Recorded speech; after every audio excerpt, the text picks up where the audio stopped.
Hello again and welcome back to our course on Project 2019. In this section, we're going to take a look at project options. And to a large extent, project options represent your own personalization of your installation of project and in the way that you use project on your projects.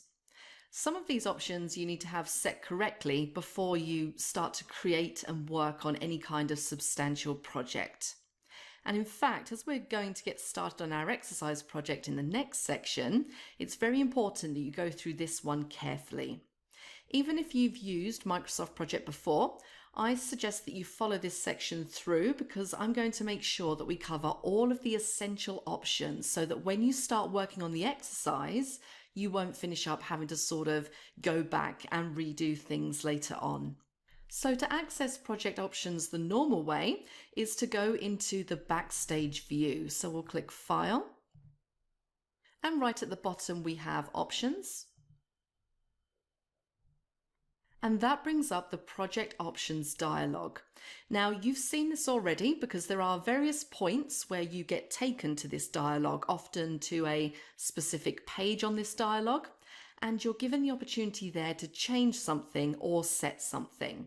So you may well recall that when we were looking at the quick access toolbar, for example, we went to this quick access toolbar page and used the controls on this page to add a button to the quick access toolbar, that bold button. In fact, I think I'm going to, while I'm here, remove that bold button now. So I'll select it and click on the remove button in the middle. And I'm also going to remove the quick print button as well. Now what we're going to do in this section is go systematically through these pages and look at the options that we need to get set straight away. Now in order to demonstrate the way that many of the options work, I'm going to do a quick demo in relation to what's called screen tip style. The very top entry on the first page, the general page, underneath user interface options, we have screen tip style. And it currently says show feature descriptions in screen tips. If I click the drop down here, there are three options. Show feature description in screen tips, don't show feature descriptions in screen tips, and don't show screen tips. Now at the moment, with the first option selected, if I just click on OK, if I hover over one of the buttons on the ribbon, so let's say if I hover over Move, you'll see that I get that screen tip there for Move Task. And you can see that it's telling me that it moves the selected tasks forward or back in the project schedule. Now let me go back into Options. And let me change that to Don't Show Feature Descriptions in Screen Tips. Click on OK, and let me hover over Move again. And now all I get is Move Task. So that's the name of the command, but not a description of what it does. Let's go back into Options once more. And obviously if I choose the third option here, Don't Show Screen Tips, and click on OK, and once again hover over Move, you'll see that I don't get anything. Now, I personally like to have the description there, so I'm going to put that back to what it was originally from Options, and we'll just set that back to Show Feature Descriptions in Screen Tips. Now let's look at some of the other key ones on this general page. The default view for me is Gantt with timeline. I pointed that out to you a couple of times. That's the default view when I open up project, in particular when I start working on a new project, that's what I see. And I can also choose here my default date format, which is the short form of the day of the week, and then the month, day, and year. And if you prefer, there are various other date formats that you can choose from that drop-down list. My username is also here with my initials. Now you may think, well, what difference does that make? Well, if you're collaborating with other people on projects and if you're sharing projects and so on, you may do many things. For example, comment on projects. You may make certain other changes to projects which are identified as being by you. And having your username and initials set correctly here enables other people to track that it was you that made that change or made that comment. Now, if you remember right back to near the beginning of the course, I talked about the fact that one of the new features in Project 2019 was the availability of some alternative office themes. And down here is where you can choose them. So if we click the drop down in Office Theme, you can see we have colourful, dark grey, black and white. Now I've currently got colourful selected, which is my personal preference. But if I selected, for example, say dark grey and clicked on OK, you can immediately see the effect there. And I think if I was to select this one, it might make it a bit harder for you to see these videos. So I'm just going to go back and I'm going to change that back to colourful.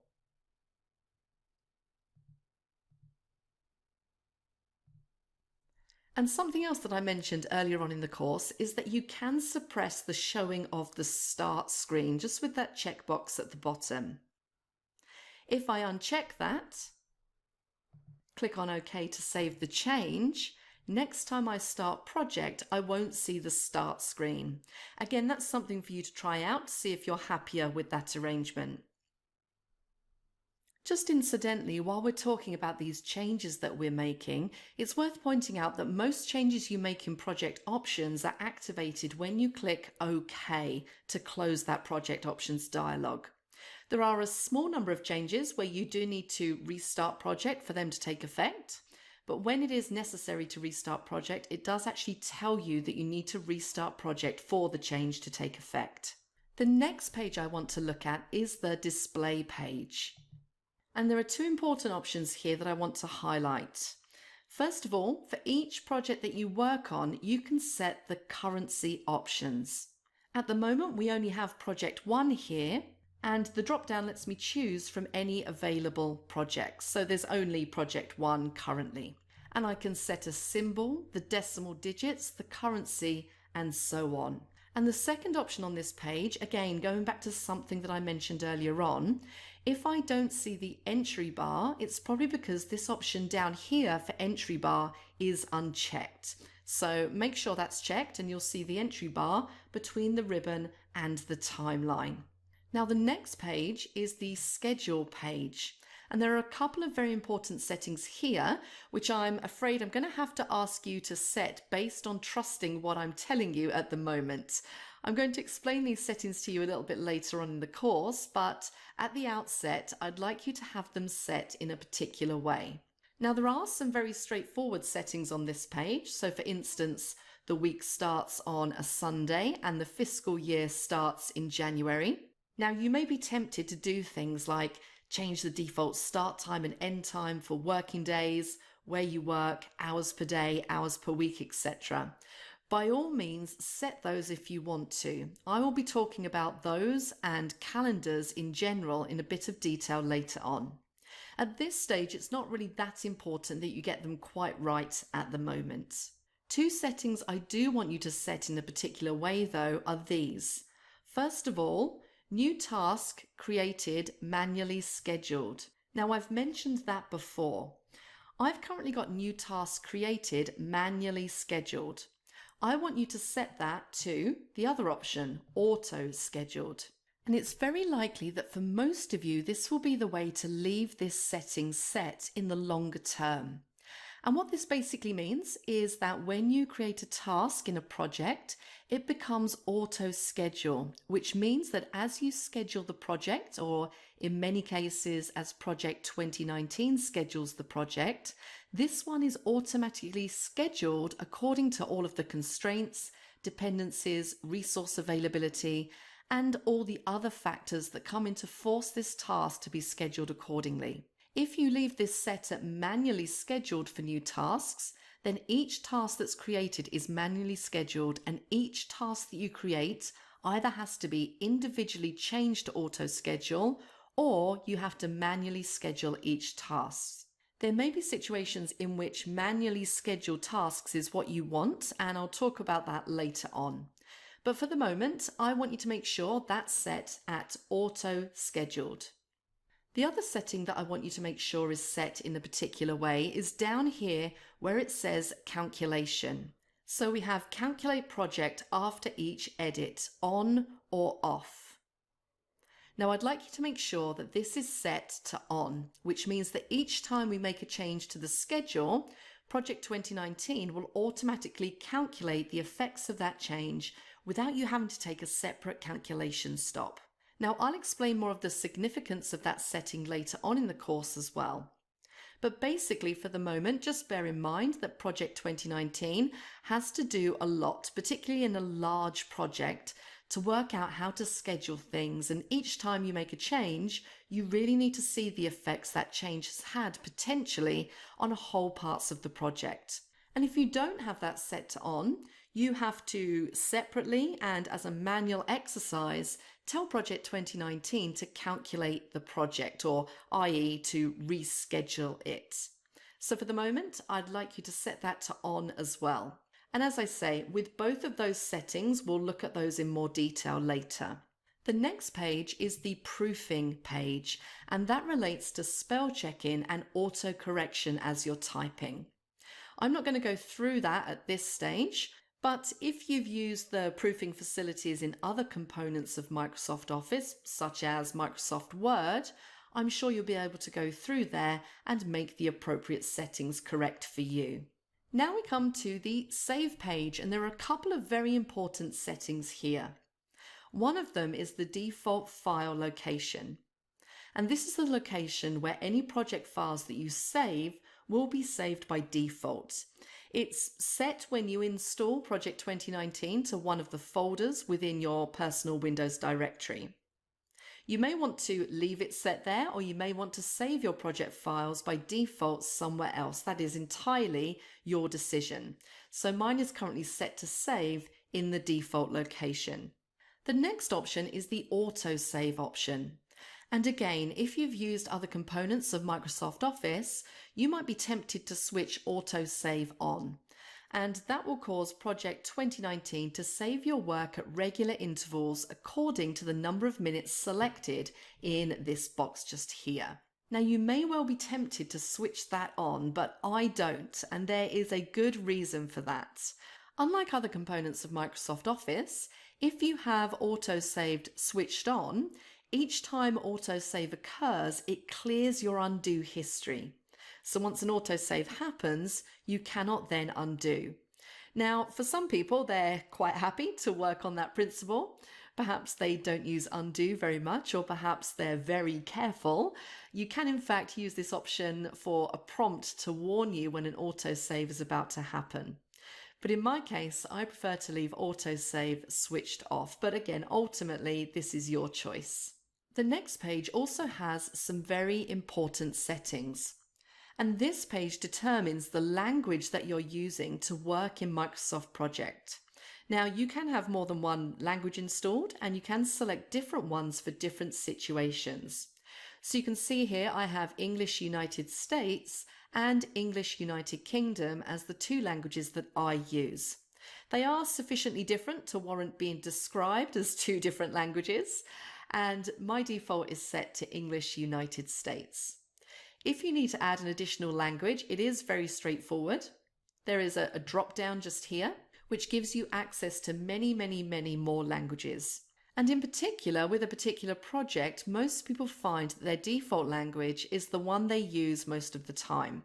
But if you do work in more than one language, even if the two languages are two versions of English, you do need to be aware of this language setting. And when you're working on a project, make sure that you have the appropriate language selected. Now let me quickly run through the remaining pages of project options. There are no settings on the advanced page that you need to worry about now. We will be looking at one or two settings from here later on. Customize ribbon is the equivalent of the customization page for the quick access toolbar, and it does look quite similar.